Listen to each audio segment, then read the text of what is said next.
तो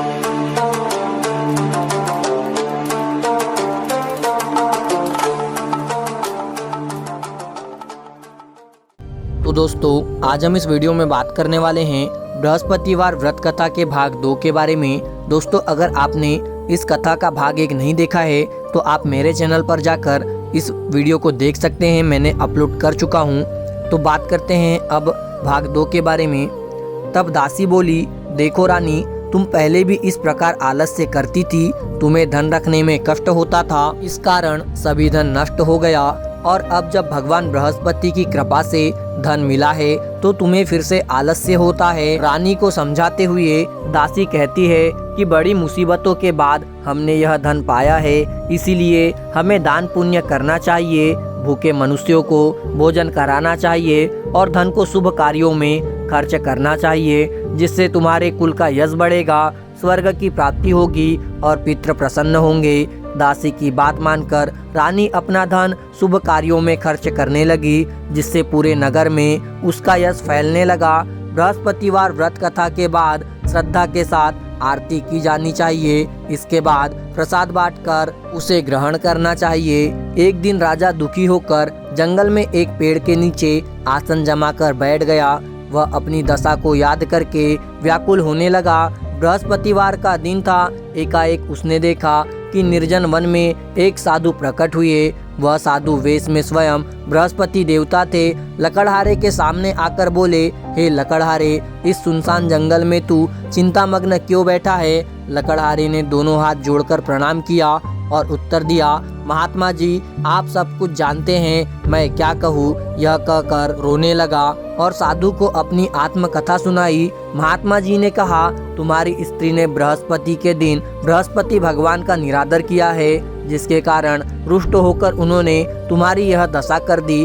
अब तुम चिंता को दूर करके मेरे कहने पर चलो तो तुम्हारे सब कष्ट दूर हो जाएंगे और भगवान पहले से भी अधिक संपत्ति देंगे। तुम बृहस्पति के दिन कथा किया करो, 2 पैसे के चने मुनक्का लाकर उसका प्रसाद बनाओ और शुद्ध जल से लोटे में शक्कर मिलाकर अमृत तैयार करो। कथा के पश्चात अपने सारे परिवार और सुनने वाले प्रेमियों में अमृत व प्रसाद बांटकर आप भी ग्रहण करो। ऐसा करने से भगवान तुम्हारी सब मनोकामनाएं पूरी करेंगे। साधु के ऐसे वचन सुनकर लकड़हारा बोला, हे प्रभु, मुझे लकड़ी बेचकर इतना पैसा नहीं मिलता जिससे भोजन के उपरांत कुछ बचा सकूं।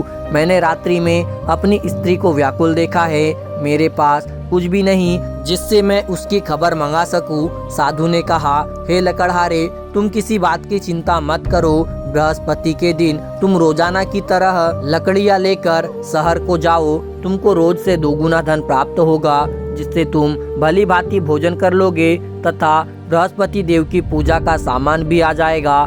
इतना कहकर साधु अंतर्ध्यान हो गए। धीरे धीरे समय व्यतीत होने पर फिर वही बृहस्पतिवार का दिन आया।